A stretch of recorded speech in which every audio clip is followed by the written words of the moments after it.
All right, good to see everybody. Like everybody said before me, really excited about the 2023 season. I want to thank our athletic director, Mark Coyle, who I think is the best athletic director in the country. I want to thank our interim president, Ettinger, for his leadership and the guidance he's provided us over the last few months. Heading into year 7, I mean, it seems like yesterday, but this is year 7 for us at the University of Minnesota, and it's a tremendous honor to lead the flagship university of our state. Never take it for granted one day. We talk about our program being elite academically, athletically, socially, and then obviously with the serving and giving piece of that. I think we've made strides every year since we got there in all 4 areas. It's a life program, as we continue to talk about. We're talking academically. We'll just skip to all the other stuff. We've had 27 academic All-Americans in the history of the University of Minnesota. 9 of those 27 have come in the last 6 years. I know our staff and Jackie Lanish and her department and Robert Day are very proud of that, as we are too. Athletically, over the course of the last 3 full seasons, I think it's well documented, we have 29 victories, which is almost averaging 10 wins a year, and along with 14 draft picks over the last 4 years. So incredibly proud of our players, not only having the success on the field, but also doing what they came to actually the University of Minnesota for, and that is obviously the academic piece of that. Transitioning into the 2023 year, a lot of you and the outside sources have considered our schedule the second hardest schedule in America, right behind Ole Miss of the SEC. And so you know me, I like to take things and be able to give it to my team and let us process it. So we presented it to them in January basically and said, hey, listen, this is the second most opportunistic schedule in America, and that's the way that our team has been talked to since January and what we've been preparing for. We've also taken this word, you're going to see we're a pretty experienced team and inexperienced kind of combined this year, but we've taken this word poise, and I'm talking about composure and balance, especially with the schedule that we have. We better be a really poised football team. We better be a composed football team. We better be confident, and we better be balanced. And we've taken this word poise and said this is what we have to do to be really successful in 2023.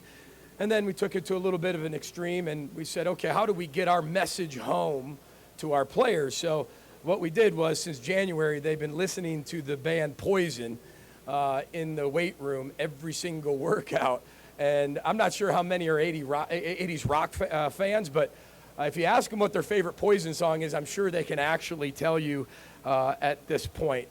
We actually got to a point where I meet with our board of directors, which is, a lot of our players on our team who are the leaders, and we meet around once a week. And they usually start the meeting for the first 5 minutes telling me what they need to make the program better. It's their time to be able to tell me what we can do to even make it better. And the first thing that came out of their mouth this summer was, Coach, listen, we get it.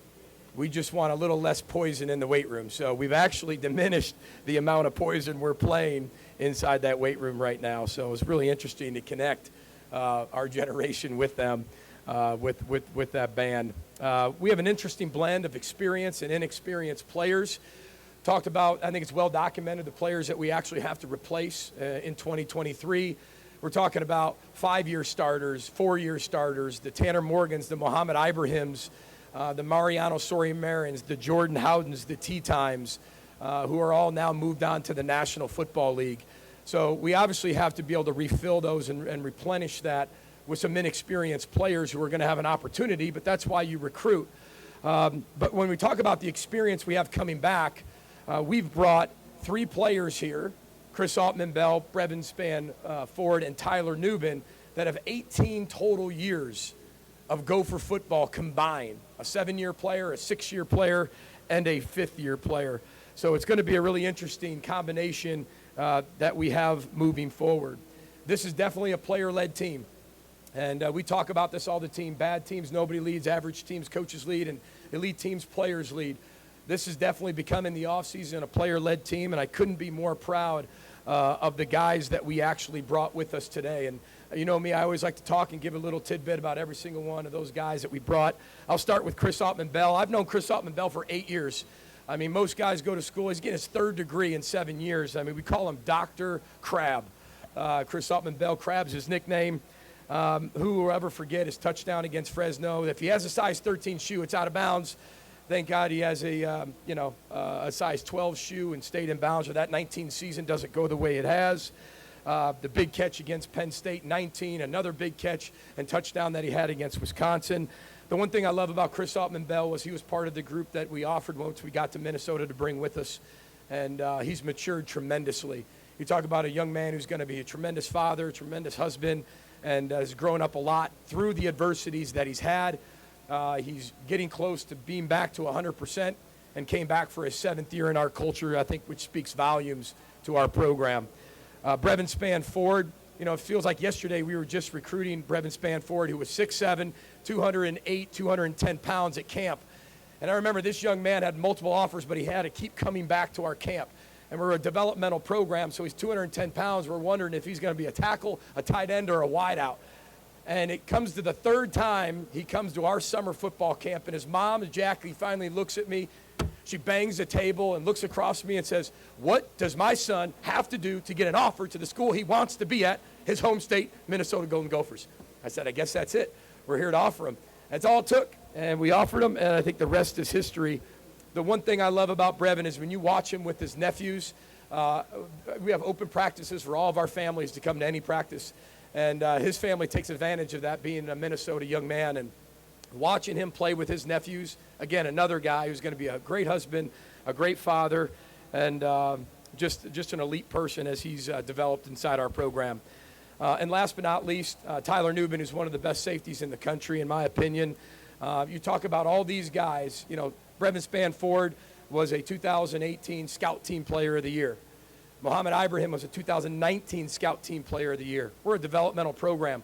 Tyler Nubin had to sit behind the Antoine Winfield Jr.'s and the Jordan Howdens, and he's emerged as one of the best college football players in the country.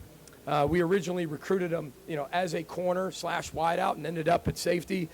His dad, Rodney, mom, Sharice, were both student athletes, and he gets a lot of that competitive nature and confidence from his parents. But he has really become the vocal presence on our defensive side of the ball, and he can back up all the charisma and confidence that he has. He missed the last 2 games of the year. I think that's well documented with an injury. But the best thing about him is, as Coleman Bryson, who was a freshman, was his backup, became the bowl game MVP with a pick 6. The first person to meet him almost in the end zone was Tyler Nubin. And he almost got a penalty for running onto the field. And if somebody's going to get a penalty for running on the field, it's only going to be me. So, I'm just kidding. That's a joke if you know what I'm talking about. But that's the type of kid he is. That's the type of young man he is. I'm really looking forward to the season. And with that, we'll open up for questions.